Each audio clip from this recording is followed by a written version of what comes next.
Carlos Nelson with Cascade Media Group. And tonight we have one of the school board members, Mr. Manuel R on. He's been on the show in the past, and we're going to talk about a few issues that are affecting the Kansas City School District. And we're going to step a little bit on a couple of things outside of the district. Welcome to the show, Manny. Glad to be here. Hey, Manny, tell our audience a little bit about yourself and what you deem is issues that the current school board will be facing that you think our community needs to know about. Sure. Well, as Carlos said, my name is Manny Abarca.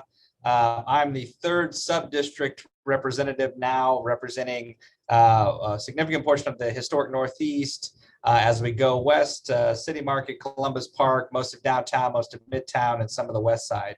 The boundaries change a little bit. So if you were in my district or not in my district, you might be in it now.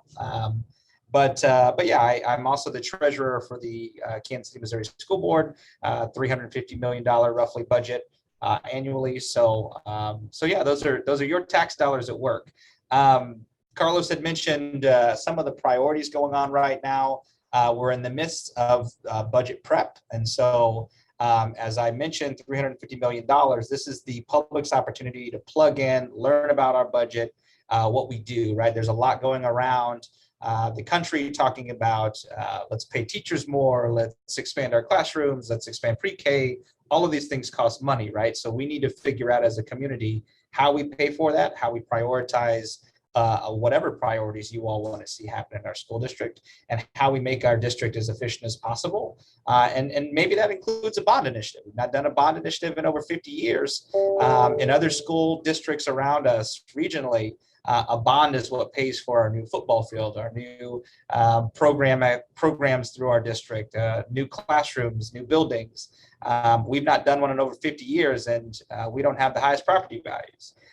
So that's one aspect of what we're doing. We're in the midst of strategic planning. We're planning for the next decade of our school system. What does our school district look like now that we're fully accredited? Where do we go from here? What do you want to see out of the district? Are you participating in the conversations before those decisions are made?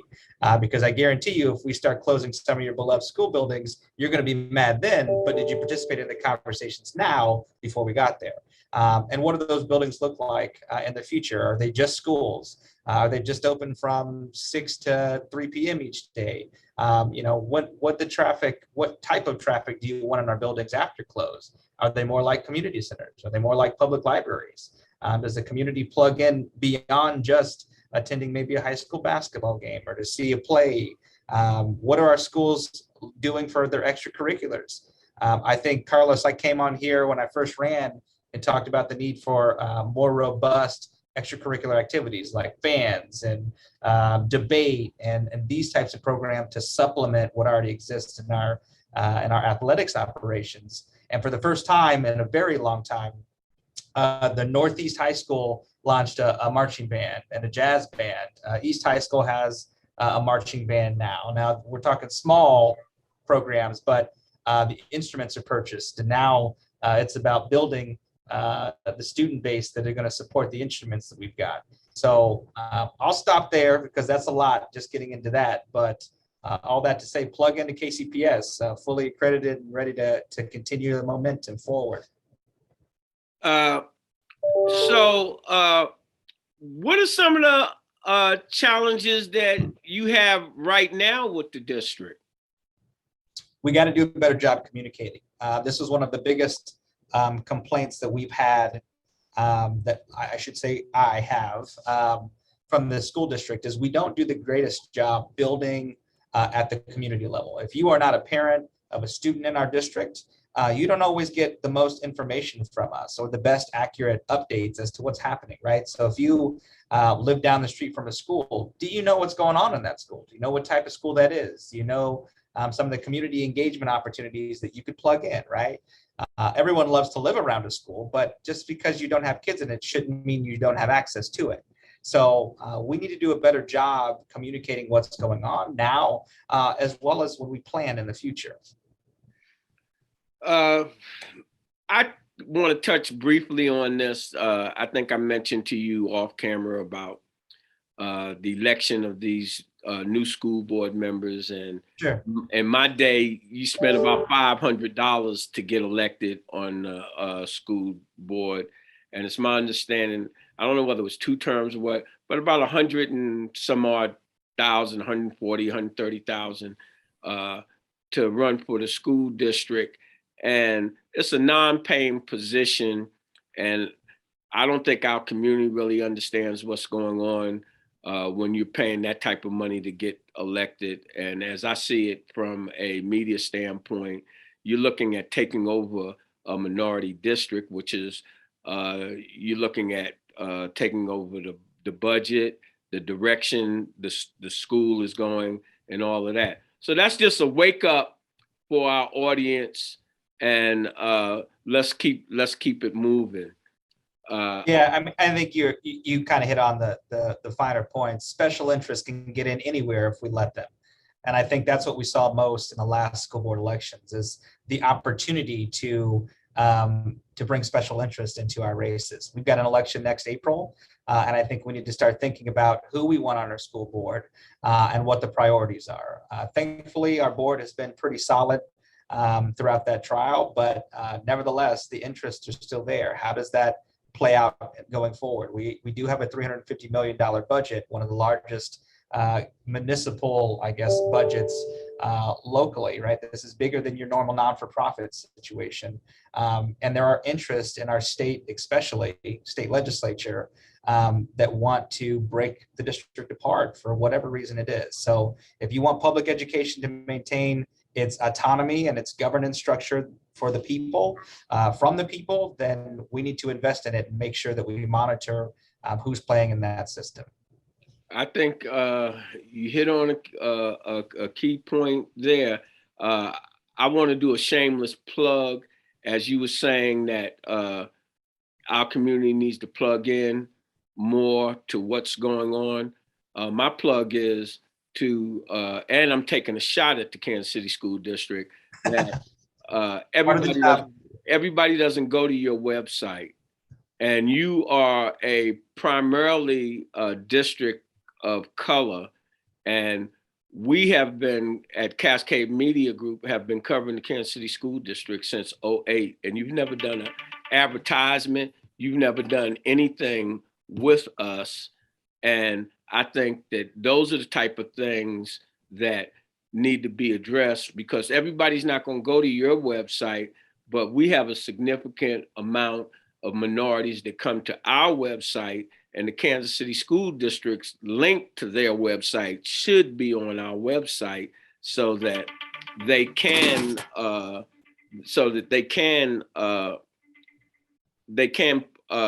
go to our site and see what you're doing. And I say that not just for the district, the Parks and Rec, and everybody else that have these big, I want to say companies or organizations that serve Kansas City, but we serve primarily the minority community. And so if you're not advertising and putting your link with us, how are you saying that you're reaching out? Because one size does not fit all in the Kansas City School District. So I agree. With that shameless plug over, can we talk about possibly this police situation? Are you willing Sure. to? All right. So it was my understanding that the Kansas City Police Department was going to be changing as it relates to their budget, and you would know more about that than me, because you're holding the keys to the kingdom for the school district, so you really understand budgets and how budgets affect our community. And it was my understanding that from the media that the Kansas City Police Board, as it relates to their budget, about $17 million or more. I don't have the figures, that was supposed to be going to a different community policing and some things like that. But Saturday, I was looking at another program, and Dave Helen was saying that the mayor basically sold out on that position and gave the police board and the state carte blanche now on that budget.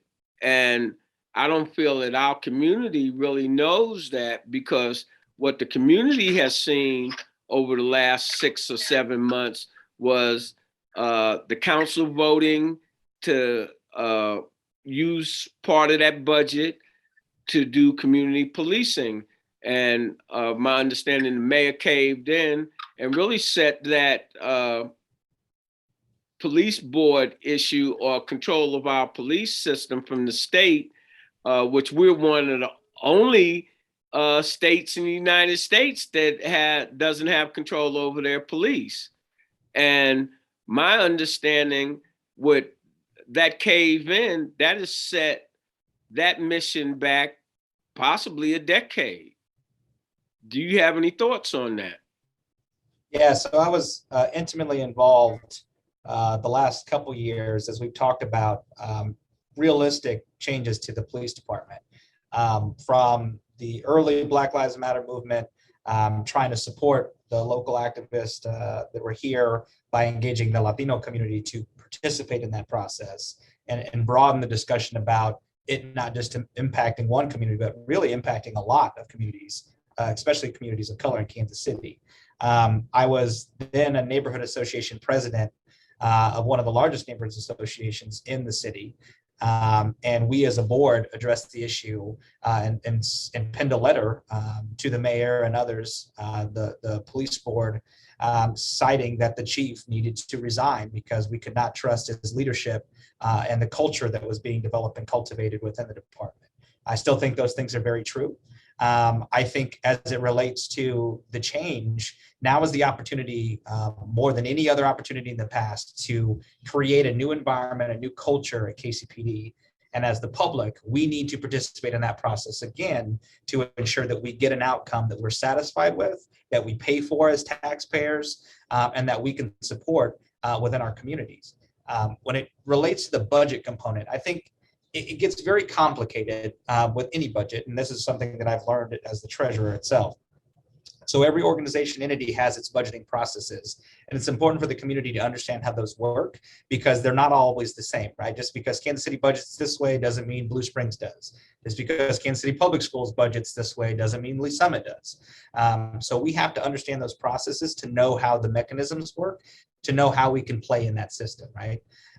When it comes to KCPD's budget, you're talking about an autonomous entity technically governed more by the state than the city, and the city's only role is to fund them. Now, what happens in the checks and balances systems of governance, the city tried to check the police department for lack of oversight by kind of holding its money or putting more stringent strings attached to the dollars the city funds. Beyond the state required mandated, I think 20% of the budget. Now, what occurred is a little bit of political gamesmanship, right? So then the police department said, fine, you can attempt to do that. We're going to go talk to the governor and the state legislature, which is a supermajority Republican, conservative leaning, and police leaning, right? So they did that. The mayor decided to say, well, actually, we're going to fight you in court to make sure we uphold what we did and justify this because we want governance over the money that we as city taxpayers send you. Taxation without equal representation. We talked about this for decades and generations. Unfortunately, the mayor lost that initial battle and the city lost that battle. And it went back to the efforts that the police department was navigating with the state legislature. The Republican caucus pushed back on the mayor and the city council technically and said, hey, if you keep doing this and going down this route, not only are we going to label you as anti-police, we're going to increase the required by state law amount of dollars you have to give to the police department, KCPD directly, and make that a state law. Now, that's where the political calculus comes in. Now, I don't pretend to know what's going on in the mayor's mind or the council's mind. All I can see is the same things you've seen, right?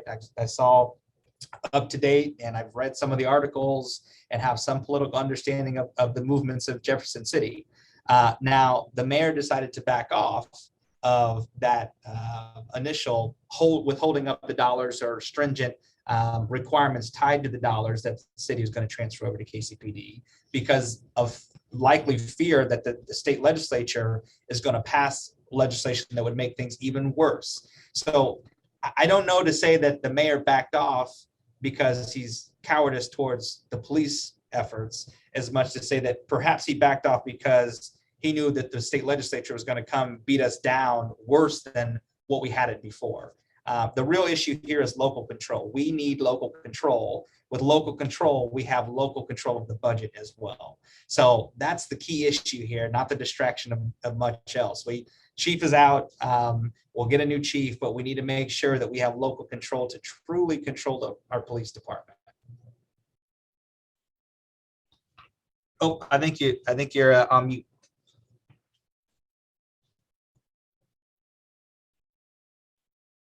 I still don't hear you, Carlos. You're on mute, I think.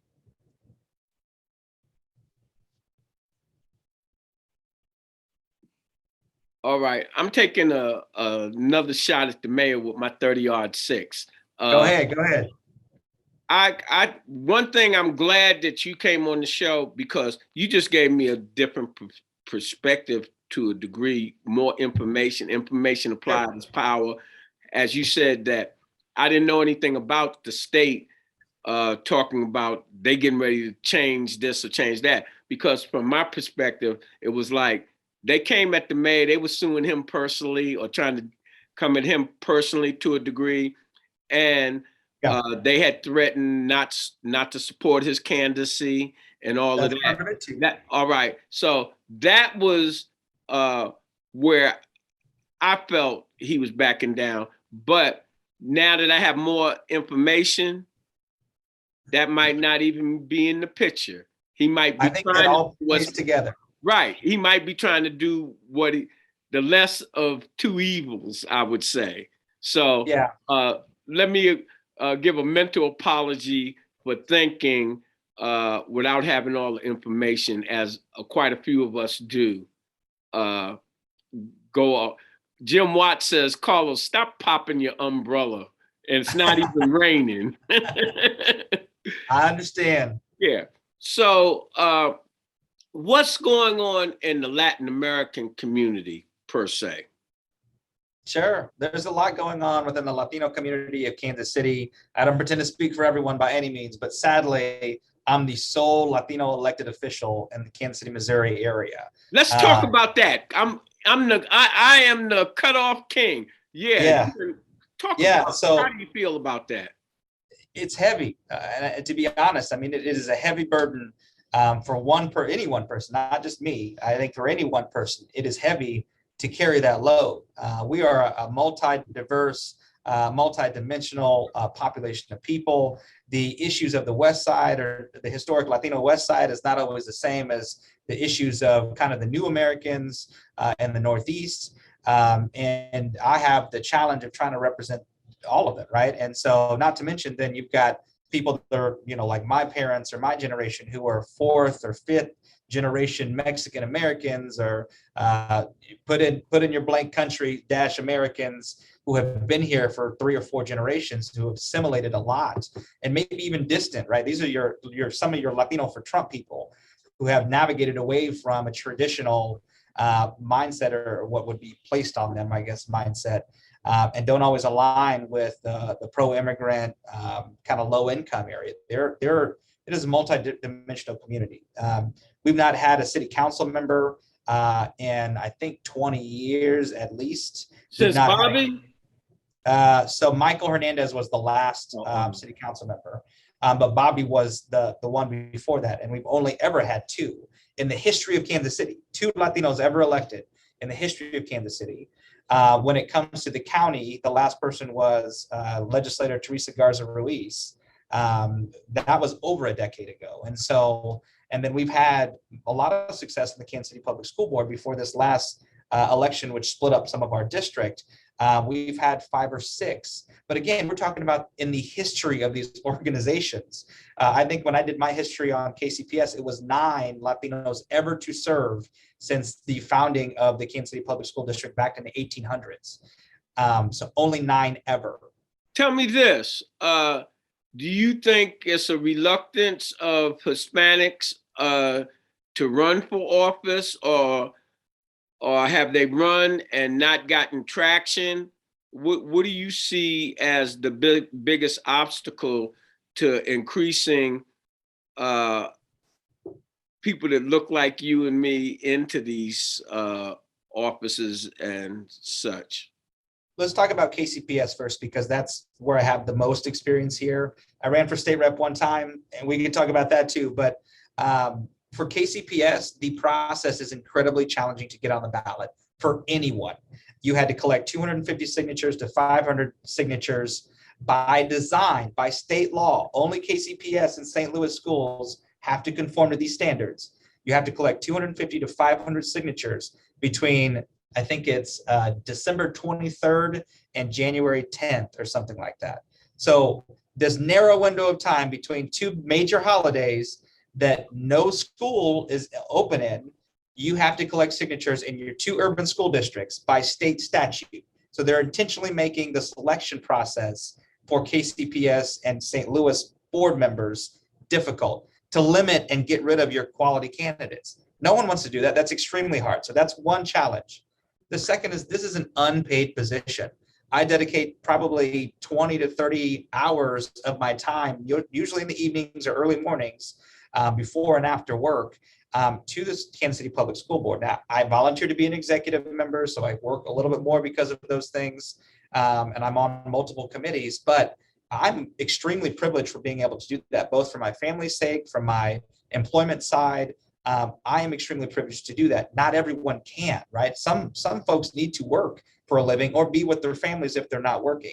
I have the privilege of being able to serve in this capacity. So you eliminate some folks who should have a voice at the table, but literally cannot because of the situation that the school board requires. So those 2 things are extremely difficult. In terms of the confidence, what you kind of brought up about people not being confident enough to run, I think that is a lot of it. When I talk to people about candidate recruitment of who's next, right? I'm not going to be in this position forever. Their number one thing is, well, why do you think I'm good enough? I even said that before I joined the school board. And the reality is just because it's a school district that you're governing doesn't mean you have to be an educator to govern it, right?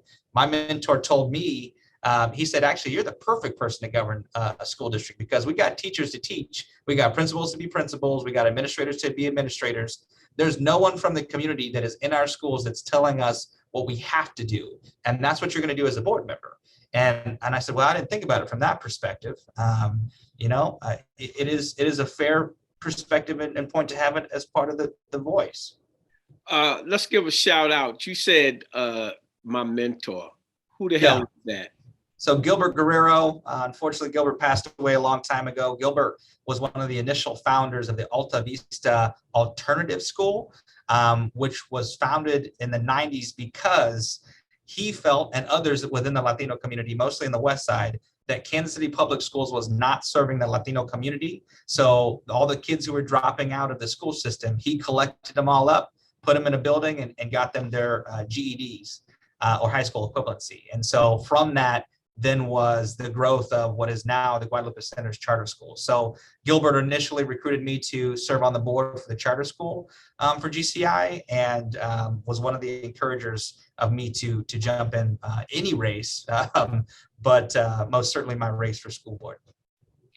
All right. I'd like to go on and on with you, but well, I'm gonna close out, and I want you, any closing words that you have to say to our audience? Oh, Carlos, you didn't even get to talk about property taxes. Man, you're letting me off easy. Yeah, well, hold it. You know what? As I said, what people will listen to and what have you for the period of time. And it's like you got the keys to the kingdom. right now, and that the kingdom is Cascade Media people. If you didn't Sure. know, I'm letting you know. Yeah. That we can arrange to talk about that in about a week or two. That's fine. Because we've talked about some things off camera that you're going to be working on and working Sure. with. What are your closing words for today to our audience and your constituents? Yeah, I think it's going to stay basically focused on Kansas City Public Schools. If you're not in the Kansas City Public School system, I would beg you to think about why not. Some of the greatest opportunities that exist for our community are right there in our school system. Everything from free pre-K services, a school district that provides you free lunch, breakfast and lunch every day of the week, and is led by a tremendously diverse staff and leader, Dr. Bedell. We have the most diverse governance board. If you look at the Kansas City Public School Board, like it or not, we are the most diverse governing board in the city, better than the council, better than the county. We have everything that you imagine in terms of the diversity you're looking for in a governing board in our school board right now. And so it is a tremendous organization. We are now fully accredited, thanks to Dr. Bedell and his team's work and all the teachers and staff that poured into this.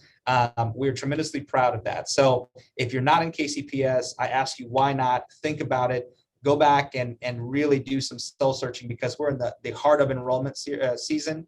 And now's the time to make decisions about where your kids are going to school. My daughter goes to school at James Elementary, neighborhood school right down the street from our house. She loves it.